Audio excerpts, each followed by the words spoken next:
The official visits are underway. It's closing time.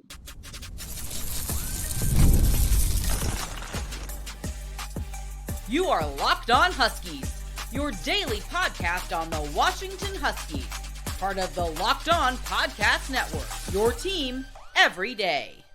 Welcome back in to another edition of the Locked On Huskies podcast. I'm Tomashoff. That's Lars Hanson. He's the site editor with Athlon Sports Inside the Huskies. I'm the site editor with Huskies Wire. Thank you for making this your first watch or first listen today, as we are part of the Locked On Podcast Network. And today's episode is brought to you by Game Time. Download the Game Time app, create an account, and use code LOCKDOWNCollege for $20 off your first purchase. Terms apply. So, Lars, as we are, or as the everydayers are listening to this, we're recording this late Thursday afternoon. As the everydayers are listening to this, Washington's weekend of official visits is underway. Prospects will be arriving throughout the day on Friday, and there are going to be 16 high-level prospects on campus. We've talked about this. We've discussed this. We've discussed it ad nauseum, some would probably say. But all of that is kind of out the window now because they're here. That's great. The coaching staff has done half the job in terms of recruiting. Now it comes to the most important part, and that's closing. And the relationships are there. We're probably going to talk a lot about some of the relationships that we've heard about that maybe a couple particular coaches have done a truly exceptional job with developing. But this is what it's all about, right? Like this has been one of the biggest points that we've had all week is they did a good job getting to this point. But now, how many commitments should we see this weekend? At least the number I'm going to stick with is still 3 because I'm saying that with 3 coming potentially by the end of or middle of next week. That means 3 guys initially who likely either do or don't have remaining visits decide, you know what, Washington's the school I want to be at. I need to secure my spot, because the other thing to consider coming into this weekend is there are 0 defensive commits. There's a lot of defensive prospects that are coming in this weekend, as well as, the end of June. But with every spot right now is up for grabs. And so when kids always talk about, I know a bunch of kids tell you this, well, I need to make sure I secure my spot. So I need to make this decision pretty soon. I need to have it done by X date because other kids could potentially jump my spot. And if I really want to go to that school, these are the types of weekends you need to have to get the coaches around the players, get the families around the players, get them acquainted with the city of Seattle if they haven't been up here. But a number of these guys have also been up here multiple times for unofficial visits. So this really becomes, this is why we're emphasizing closing. It's not hey, this is the first time I've never been to Seattle before. Sometimes some of these guys, yes, it will be. But guys like Kaleb Bell, right? But Kaleb Bell, Dijon Lee, the list goes on. John Mills, Demetri Manning, obviously as an in-state kid, but those are the guys, and even Devin Hyde is a perfect example, and we'll talk more about him in the second segment. But these are guys where they know what the city is, they know what the campus is like. This is coming around the players during the offseason with the coaches and saying, hey, we really want you. This is why we're bringing you up on this first official big visit weekend, because excluding the spring game and things like that, this is the first time the coaches for the 2025 class have said, this is the first group that we want to prioritize. They got a couple in early, but these guys have always been the ones, especially the 4-stars, where, and some of these other guys in the same rec, we hadn't really talked about over the past couple months that are now coming up, as you mentioned, the Texas guys. So these guys, while they're their first time on campus, clearly there's high interest. So these guys aren't just coming up for a free trip at the end of May before going to schools they're actually considering. This is the first big impression that Washington can make before those other schools get a chance to have them on campus. Yeah, absolutely. And there's so many things that go along with that, where when we were, right before this podcast started, when we were having this conversation in person last year about getting a big visit weekend at the end of June that Kalen DeBoer's staff did, like the one we'll talk about in a couple of weeks about June 21st. But when Kalen DeBoer's staff went out and scheduled whatever it was, 15, 16, 17 prospects like this for the end of June for their final visit, we knew, okay, this is the group that they really, really want. We get that. And it's smart to have them be the last visit. You make that final impression. Maybe a bunch of guys say, okay, I'm tired. I've taken 3, 4, or 5 visits at this point. I've seen a lot, and I know I want Washington to be my last visit because I think that's the place I'm going to commit to. This is a little bit different, where with so many blue chip prospects on campus, there'll be 9 4-stars. The approach here is we want the first swing, which is smart. I like that. I I don't think that there's anything wrong with doing that. And maybe, you know, a big visit weekend now and a big visit weekend at the end of June will end up paying off and saying, okay, yeah, you know, instead of I'm gonna, you know, just make an example here that, you know, I don't know if I see this happening, but Madden Faraimo is super talented prospect. He's got some big visits lined up. But maybe he just says, oh, I really like Washington so much. I don't want to go to Ohio State anymore. I don't want to go to Notre Dame, Texas, whatever else. I just want to commit to Washington and be done with that. Will that happen? We don't know. We'll see over the course of the weekend. But that's a really just, I think might be overlooked part of all this is taking that first swing and having that first crack at trying to get some of these guys to commit. And then, you know, you get one of those guys. Maybe somebody else says, oh, I really like seeing what this dude can do. I've played with him in 7-on-7 maybe or something like that. I'm going to commit too, because I think that's, and it's a matter of that momentum and getting the ball rolling. And what this all comes down to is the coaching staff. And we've talked about it a lot. We said that we believe this coaching staff can pull in a solid recruiting class because of exactly what this weekend is. The fact that they've gotten to this point that, you know, somebody like Andrew Marsh, like Smith Orogbo, some of these guys that are not from the traditional areas that Washington likes to recruit that are coming up, where 12 to 16 prospects are from California. There's no shock there. Some of the best players in California. No surprise there. But getting some of these guys from Texas, getting a couple of weeks ago, Ladarian Clarity from Florida, getting some of these guys that aren't in that normal footprint to come up and take visits shows what this coaching staff can do. But, and I this is as blunt as I can be with it, it's all a moot point if, you know, we look at this class in December and it's ranked 30, 35, something like that, which would be fine because this staff clearly has an eye for talent. But with what this has been propped up to be and with what they've shown it clearly can be, this kind of needs to be a top 20 class at this point.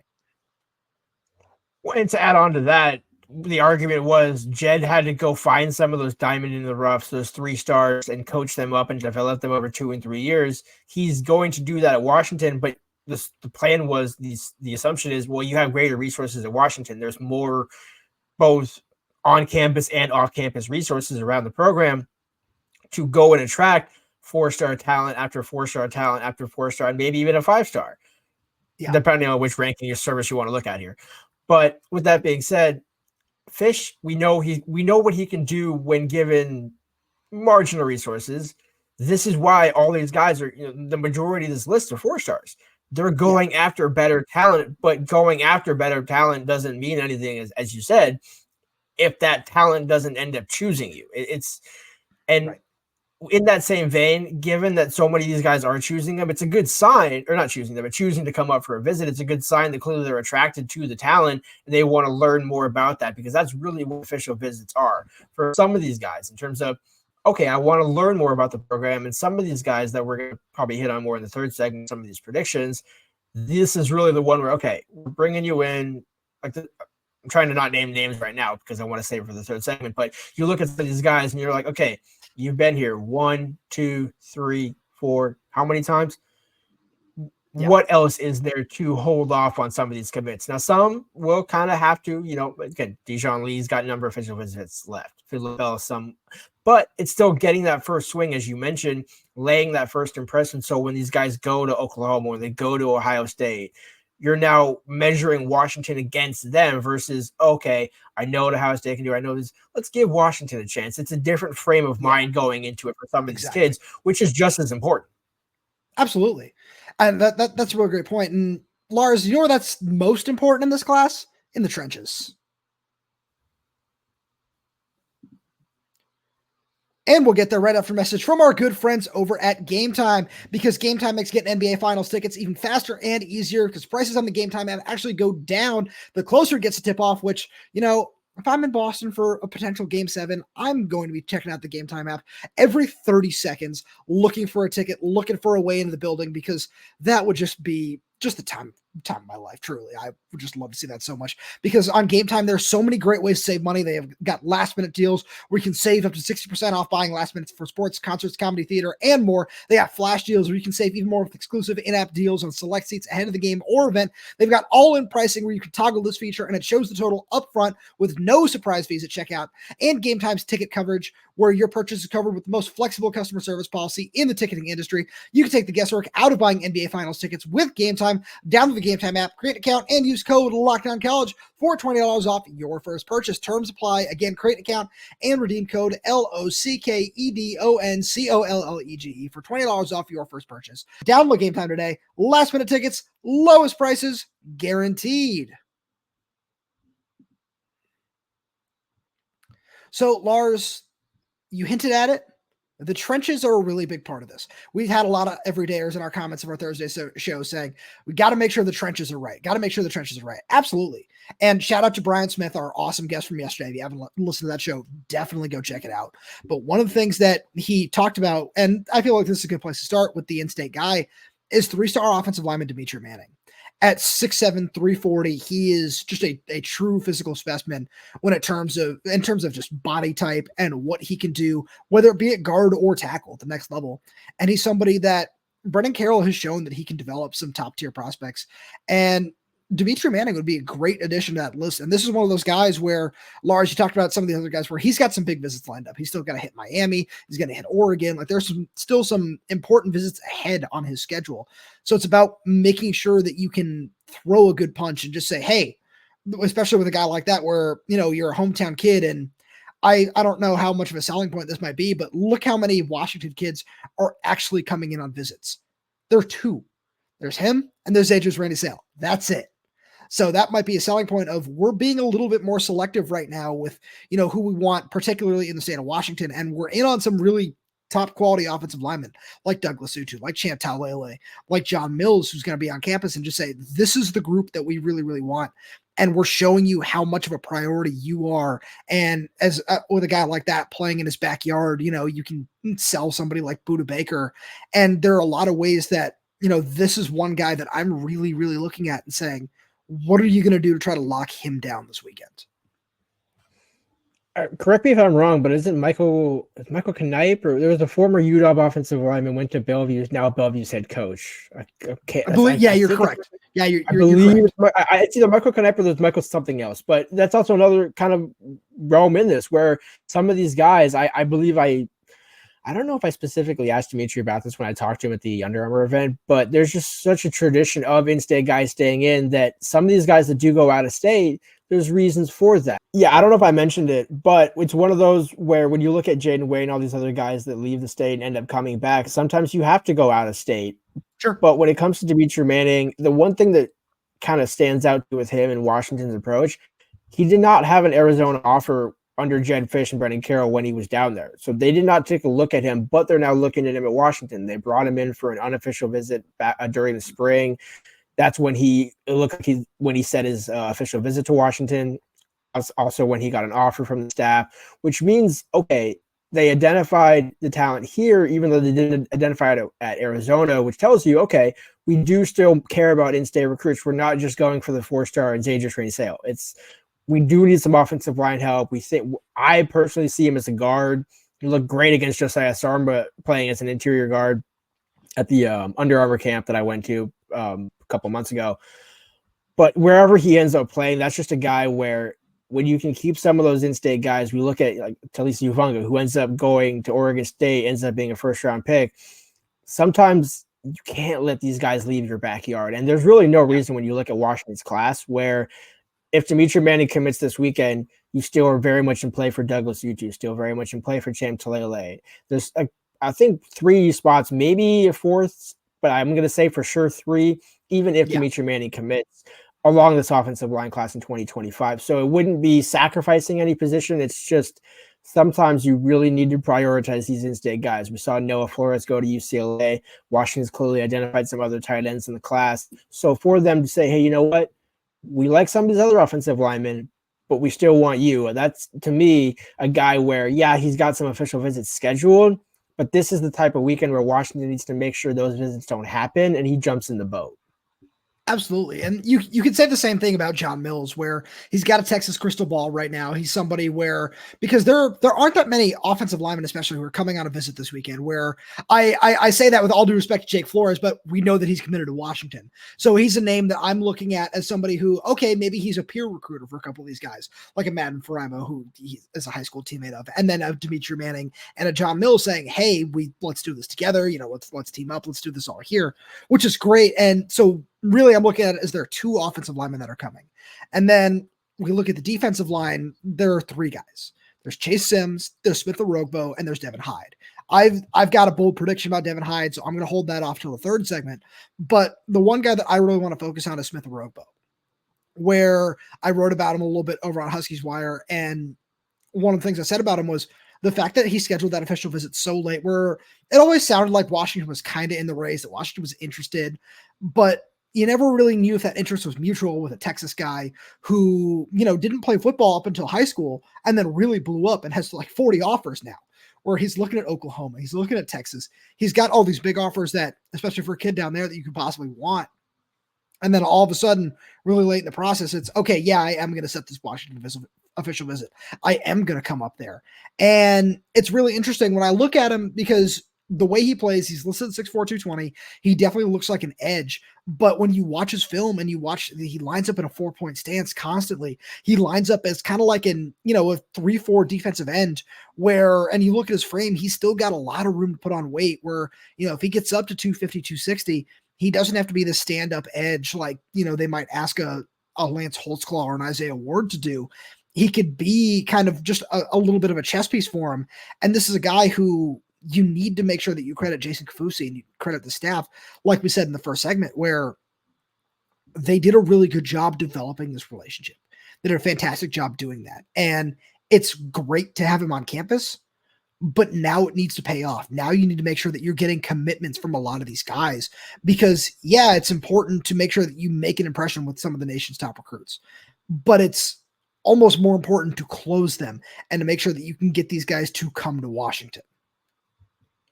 Yeah, and it's also the interesting thing about both the Texas guys is they received their offers 2 days apart from each other back in February, late February. So this was something where the Washington staff identified him early, and then schools like LSU, I know SMU was in on both of these guys. There's a number of sort of Midwestern to Southeast schools that have caught their eye. And after all of that, Washington still gets him up for an official visit before the month of June. That to me says, okay, there is legitimate interest. And I'm glad you mentioned Smith Orogbo playing more of an edge, because when I watched that tape, to me, because Steve Belichick's defense can be so versatile, I don't think he'll necessarily he'll be listed as a defensive lineman because he has the ability to play on the edge. But I could easily just as well see him in a 4-down or 5-down lineman being an interior lineman and bringing pressure, even though it's not necessarily what his size would scream right now. I think if he can get a little bit bigger, like you mentioned, add some more weight, he could just as easily slide in the middle. But one thing that stands out about both of these guys, they both can get pressure. They're not just big run-stuffing guys that you plug in the middle of a line or on the edge of a line and say, we need you just to kind of hold the run, don't need to get too much pressure, do whatever. Both of them have a lot of proven production getting sacks and tackles for loss. So to me, those are the guys that Washington, when you're looking at playing in the Big Ten, you need those true, actual talented guys. You can't just say, hey, we like his size. We think maybe in a couple of years he could really be potentially something. You could take a couple of those kids, no doubt. But the move to the Big Ten cuts away a lot of that, where you have to go and get that premier talent out of high school so you can develop it over the course of 2 or 3 seasons and actually sustain that winning success. Absolutely. But to add on to that, it's not just about developing it for 2 and 3 years down the line. Like, especially when you look at somebody like Chace Sims, where you look at some of the other schools he's considering, it seems like he really wants to try to find a way to play right away. And it's, 6'2.5", 6'3", 305 pounds. He has an opportunity to do that. When you talk about his film and you talk about the pass rushing prowess, where that always seems to be one of the tougher things. But when, like Brian said yesterday, when you watch Texas high school football, it's just a little bit different in terms of physicality and in terms of some of the ways that these guys have already been developed. That doesn't mean they're going to stop developing when they get to the college level. Like, that's certainly not the case, especially with this coaching staff. This coaching staff is awesome at developing talent, because we saw it at Arizona, and we've already seen how some of the guys have come along throughout the course of the spring. Like, we saw Denzel Boston already be really, really good and get better throughout the spring. We saw Damon Williams makes significant improvements. We saw a lot of improvements all over just the field. And that's something where if you can get some of these guys in the room, sell them on that early playing time, which is something that Jedd Fisch has mentioned, something he said he wants to do, then on top of that it's moving into 2025, because that's I have a lot of thoughts about this, but as you move into 2025, the more I look at it, the more I think we're going to see a lot of these young guys all over the field. Do I want to see them on the offensive line? Not necessarily like any of the true freshmen, but there's still going to be a lot of youth there. And when I look at the defensive line, it really does set up really, really well for both of those guys to come in and contribute right away. If they end up choosing Washington, where you can look at a Chace Sims, where kind of like a Javon Parker in 2022, where he can come in and maybe not play all 13, 14, 15 games, whatever, but he comes in, plays 7, 8 games, makes a little bit of an impact, and it's, oh, look at this guy. This guy can really play. And that's kind of the selling point, and then you move off of there. But again, the way you just have to make sure that you close on some of these guys and just shape the class the way that you want. And, we're not looking at this at the end of June or early July saying, all right, they still need to make sure that they have some bounce back options and they still need to fill 7, 8 spots in this class. It's about closing on those guys this weekend. And even if those guys don't announce for a week or two, they go and they still want to visit Texas and visit Oklahoma and do those things, but then come back around, as you said, Lars, and say, I still end up wanting to go to Washington. That's really what it's all about. And that's what this weekend needs to be about. With that being said, we've got some bold predictions for the weekend.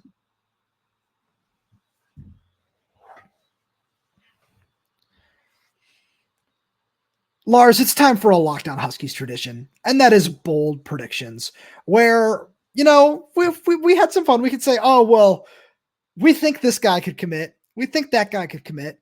But no, that's not bold enough.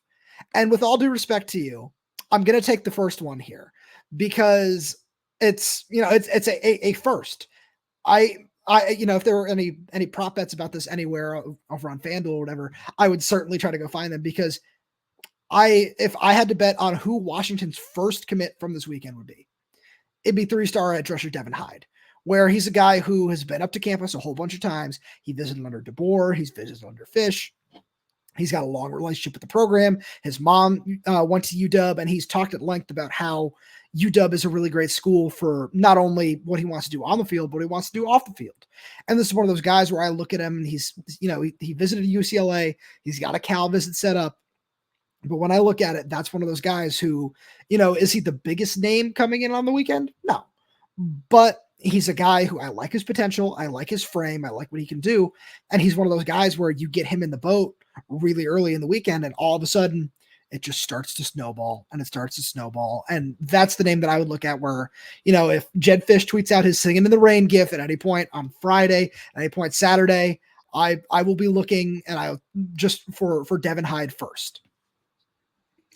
I agree completely. Although I would just say my first, no disrespect intended to you whatsoever, would be on the same side of the ball, but a wide receiver with a guy that you love in Chris Lawson.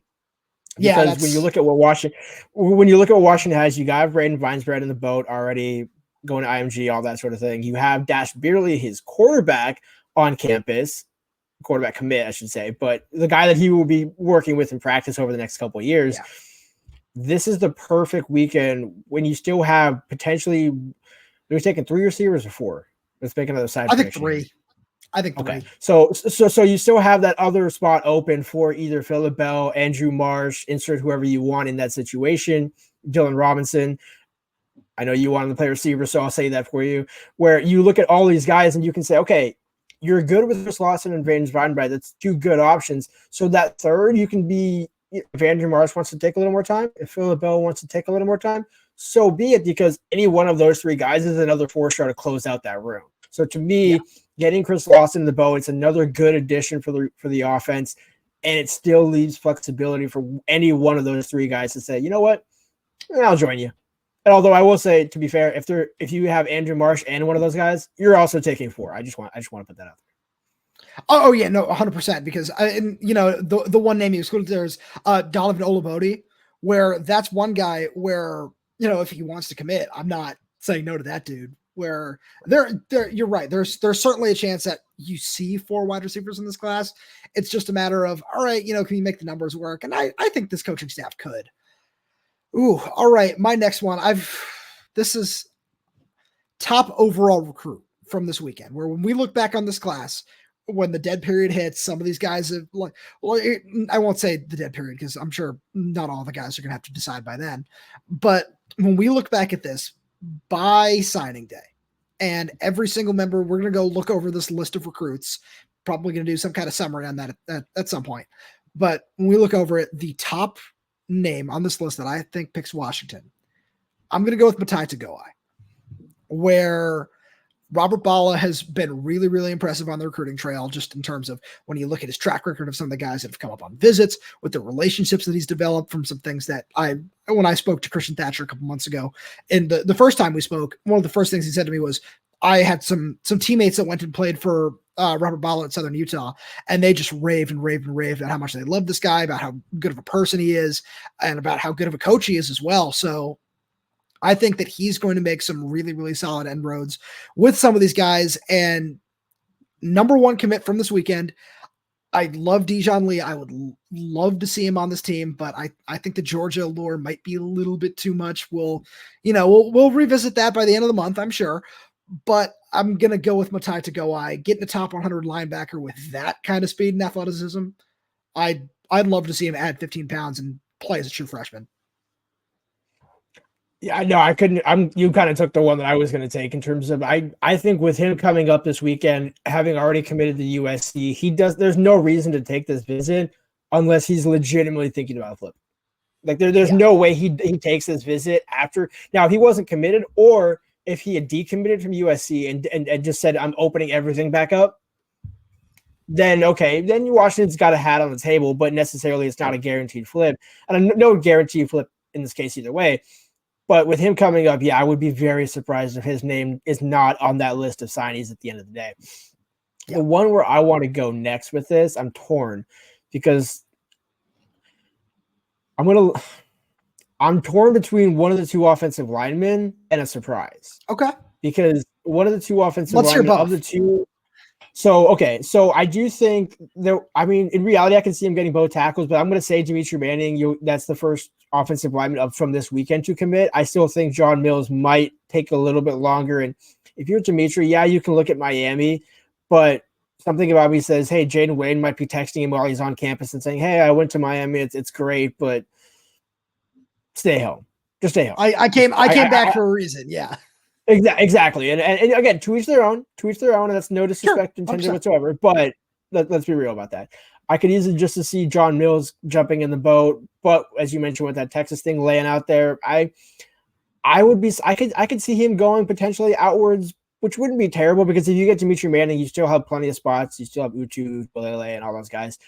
The one that I'm kind of simmering with the most is Chace Sims, where when you look at like when Washington got Levi on weekend, I know this is not a like-for-like comparison in terms of playability, but when Washington beat out TCU, when Washington beat out a couple of other schools late in the process for him, that was viewed as a surprise. I think this will equally be just as much of a surprise and just as much of an impactful player for Washington as Levi was in a slightly different position. Because when I look at Byron Murphy, when I look at Chace Sims, I think Byron Murphy. In terms of a guy who can play good against the run, but can also provide some interior pass rush. Again, Byron Murphy was a guy where he played right away. Played, I believe, 10, 12 games as a freshman. Wasn't necessarily that star, the highlight first team, whatever you want to call it.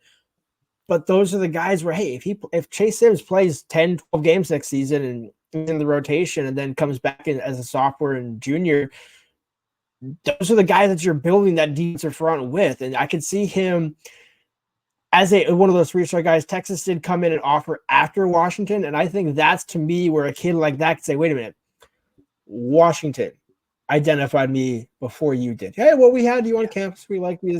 But everything comes down to that formal offer. And when Texas came in about a week and a half, 2 weeks after Washington to make that offer, clearly they wouldn't mind taking some other guys in the class. Not saying they obviously wouldn't like taking Chace Sims, but I think that's a perfect opportunity for a school like Washington to say, hey, you know what? You can go to LSU, you can go to whatever, you can stay in the state of Texas, or be your own guy, do your own thing, and come play for Steve Belichick and go play in the Big Ten. And that's the other selling point here is these guys aren't getting coached or getting recruited to play a Pac-12 schedule. It's the Big Ten. And like it or not, that resonates different with kids where it's like, sweet. I don't really care what channel I'm on. I just know I'm a Big Ten player. It hits different than, no offense, what the Pac-12 became towards the end. I like where you're going there. I'm struggling with this one a lot where because I've got like three, I have these titled out. The last one I have here says, whoa. And I kind of stepped on my toes because I wanted to talk about Andrew Marsh. But if there's one commitment that I would see this weekend that would make me go, whoa, it's a guy you've referenced very briefly earlier. And I'm glad you let me talk about him. And that's Dylan Robinson, where this is a guy who, if I'm the coaching staff, I don't care what position he plays. I don't care if he says, hey, I want to play quarterback, or he says, I want to play offensive line. You just say, get this guy a scholarship, get him to commit, and we will figure the rest out later. That's really the only thing that matters with a guy like that, where he's ranked as the number 8 athlete by 247 Sports. And we've had this conversation throughout the last couple of days on the show. Is he a receiver? Is he a corner? Is he a safety? It does not matter. This dude is a fantastic athlete. And, Notre Dame and UCLA, they want him at receiver. With John Richardson being his primary, maybe Washington wants him at corner. Maybe they want him at safety.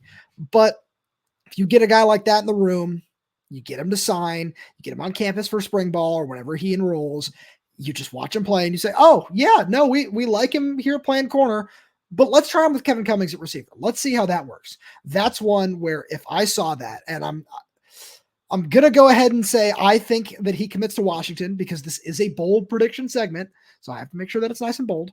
But that's one guy where if there's any one commitment out of all of them, truly, or if I see that this one happens, I'm scrolling through Twitter and it all of a sudden pops up, Dylan Robinson commits to Washington, I will just say, whoa, because that one right there, that would be a big weapon.